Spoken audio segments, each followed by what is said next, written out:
Vigilance often looks like excellence. It shows up as being the one who's always prepared, the one who has already thought 3 steps ahead, the one who can anticipate what might go wrong before it ever does. And if you recognize yourself in that, it makes sense, right? That way of operating likely built a lot of what you already have. It built trust, it built credibility. It positioned you as someone people rely on when things matter. It became part of how you lead and part of how you see yourself. So this isn't about something being wrong, and it's not about taking that away. It's about recognizing that the pattern that created your success may not be the one that sustains how you want to experience it now. Because there comes a point where vigilance stops feeling like something you consciously use, and it starts becoming something that's always quietly running in the background. Not as pressure, but as a kind of constant readiness, where part of you is always slightly ahead, scanning, preparing, anticipating what's coming next.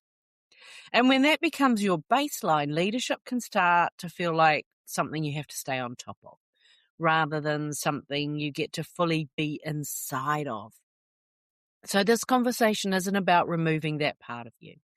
It's about understanding it and recognizing when you've outgrown it. Where this starts to become noticeable actually isn't in the big moments. It's in the subtle, often invisible ways you move through your day. The ones that look like discernment, like emotional intelligence, like strong leadership. It can show up in how you manage your perspective in real time, not just how much you share, but what you choose to share and what you quietly withhold. You might feel a clear read on something, a sharp insight, a perspective that cuts through. And instead of expressing it fully, you calibrate. You shape it into something that's more likely to land or more likely to be agreed with, or maybe you hold it back altogether. And underneath that, there can be a quieter question running, almost unnoticed. Am I meant to say this? Have I earned the right to say this? Do I actually get to take up this much space in this room? And sometimes it looks like waiting until you've researched something extensively before you voice it.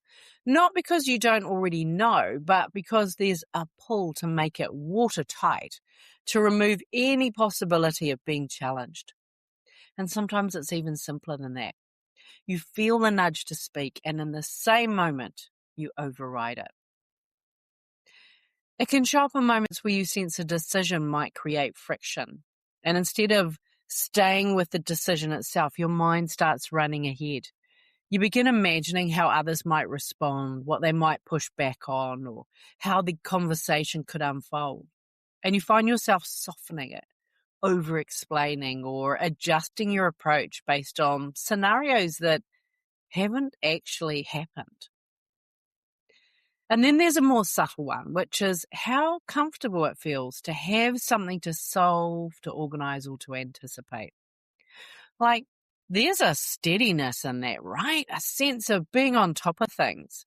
And when that isn't naturally there, you might notice yourself creating it, inserting yourself into work that actually isn't fully yours, refining something that's already sufficient, or adding layers that were never really required, just so there's something to stay lightly ahead of.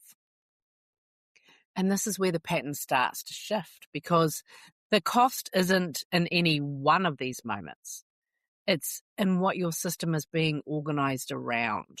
When your mind's constantly anticipating, constantly running ahead of what hasn't actually happened yet, it's not neutral. Anticipation is biological. Cortisol's released not just in response to what's happening, but in preparation for what might happen, which means your body's repeatedly being signaled to prepare even when nothing's actually wrong. And that has an opportunity cost, because the energy being allocated to anticipation is no longer available for presence, for clear decision making, for clean, direct expression, for actually being in the moment you're in rather than slightly ahead of it. And over time, your system never quite gets the signal that it can fully arrive. And for many women, this is the part that often goes unnamed. This might be why you're exhausted, even when on paper everything's working. What's important to understand here is that this isn't just a mindset pattern. It's biological. When your systems learn that being ahead keeps you safe, it will continue to orient you toward anticipation. Not because it's helpful now, but because at some point it was. So your brain's constantly scanning for patterns, looking for what's worked before and repeating it.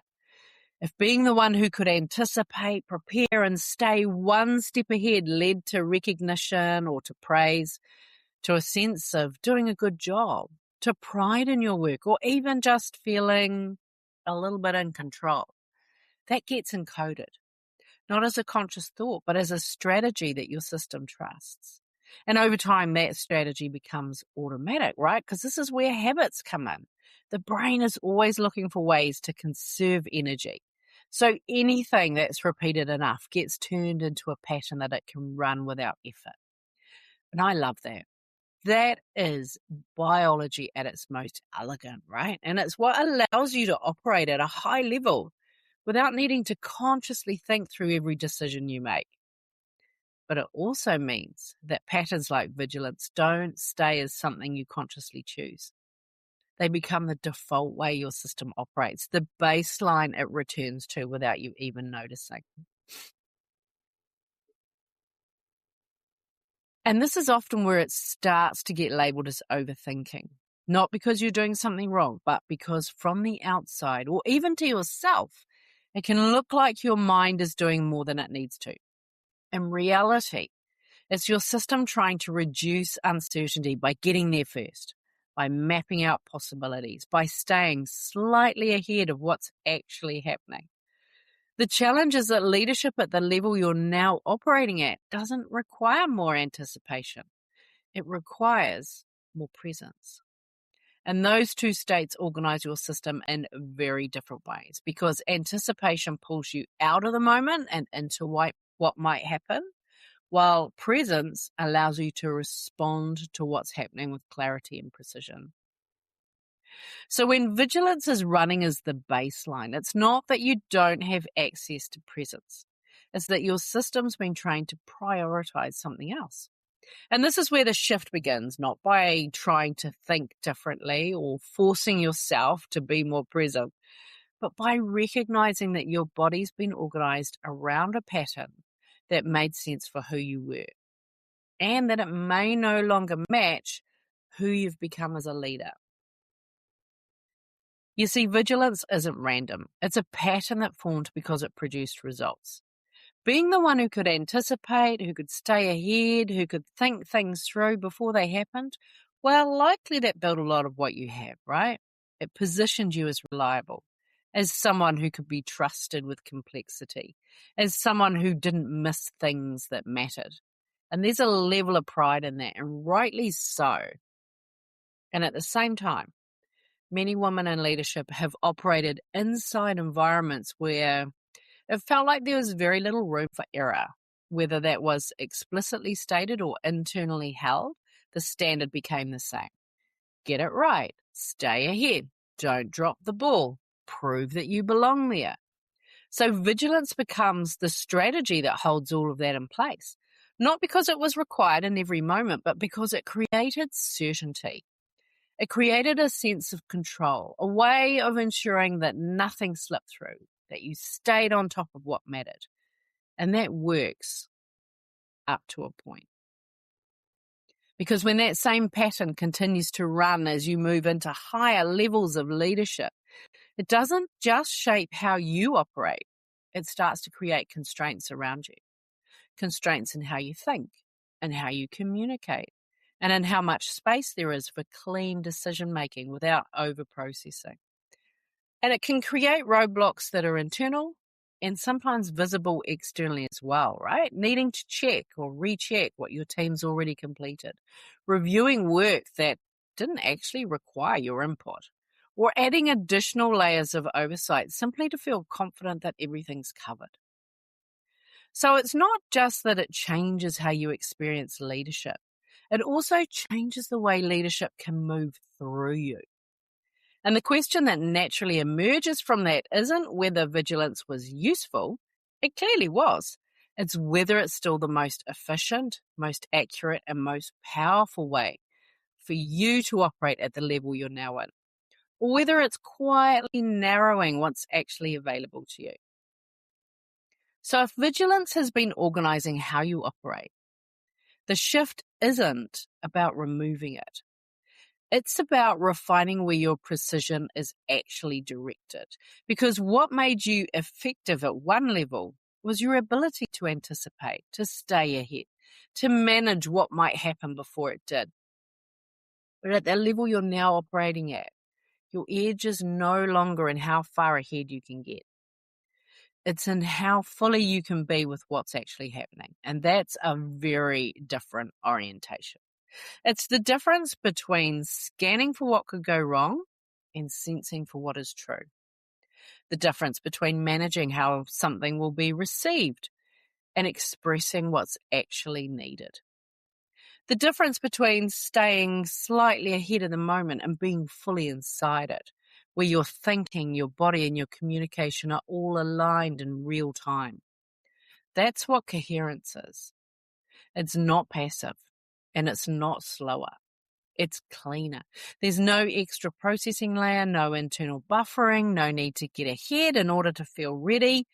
You see what's there, you respond to it, and you move.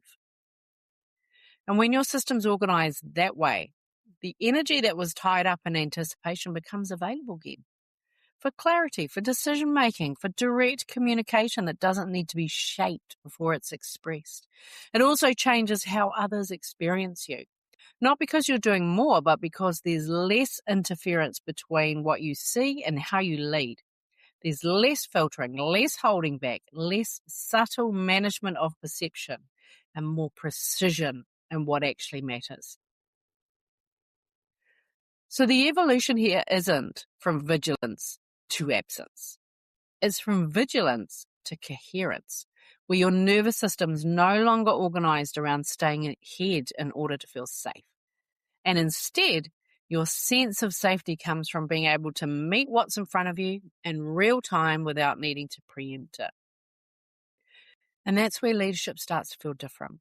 Not like something you have to stay on top of, but something you can actually be inside of. And this is where this work moves out of insight and into something you can actually experience. Because understanding the vigilance pattern intellectually is one thing. But reorganizing the way your nervous system operates inside leadership is something else entirely. It requires a different level of awareness and a different level of precision in how you work with your biology. And this is exactly what I'm opening up inside Biology of Leadership. It's a 3-day experience running on the 26th, 27th, and 28th of May, where we go into the physiology behind patterns like vigilance, how they get wired in, and what it actually takes to shift them at the level that they were created. Not by removing your edge and not by asking you to lead in a way that feels unnatural, but by refining how your system's organized so that your leadership becomes cleaner, more direct, and significantly less effort to sustain. Because when your body is no longer orienting around staying ahead in order to feel safe, everything changes. Your thinking sharpens, your communication becomes more precise, and your capacity expands without you needing to push for it. So if you can recognize yourself in what we've been talking about, then this is where you get to explore what leadership feels like when your biology and your brilliance are actually working together. You can find all the details and secure your place at tracytutty.co.nz/leadership biology. I'm sending you lots of love. Bye for now.